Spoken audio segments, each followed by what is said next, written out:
Harun homeo হলের পক্ষ থেকে আরও একটি গুরুত্বপূর্ণ ভিডিওতে আপনাদেরকে স্বাগত জানাচ্ছি। আশা করতেছি আজকের ভিডিওটি আপনারা না টেনে শুরু থেকে শেষ পর্যন্ত দেখবেন। আজকের ভিডিওতে আমরা জানতে পারব হোমিওপ্যাথিক চিকিৎসায় ডায়াগনোসিস ও অ্যানামনেসিস কী।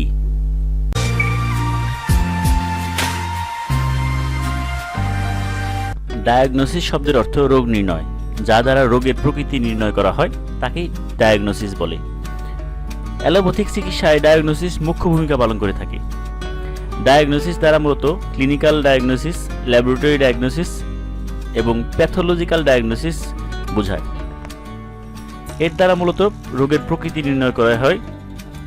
পরিচিত নামের একটি রোগের তালিকা ইহাকে অন্তর্ভুক্ত করা হয় বা প্রয়োজন বোধে নতুন নামও দেওয়া হয়।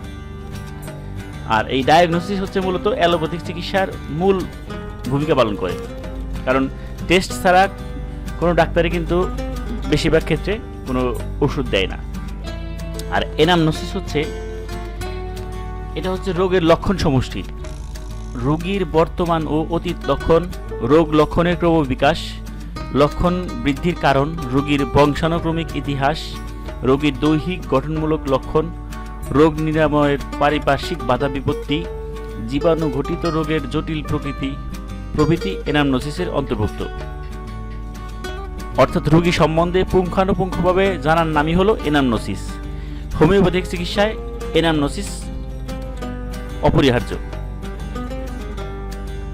রোগীর আক্রমণ দেহ ও মনের উপর কিরূপ প্রতিক্রিয়া ঘটেছে, তাদের প্রতিরোধ ব্যবস্থা কিরূপ সে সম্বন্ধে পরিচিত লাভ করাই অ্যানামনেসিসের লক্ষ্য।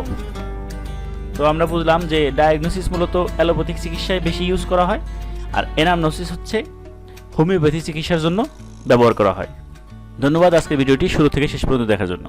আমরা হোমিওপ্যাথিক বিষয়ে বিভিন্ন গুরুত্বপূর্ণ ভিডিও কন্টিনিউ আপলোড করে থাকি, কাজেই আমাদের চ্যানেলটি আপনারা সাবস্ক্রাইব করে রাখুন এবং এর পাশে থাকা বেল আইকনটি ক্লিক করে রাখুন, যাতে আমাদের সকল ভিডিও আপডেট সবার আগে আপনি পেতে পারেন।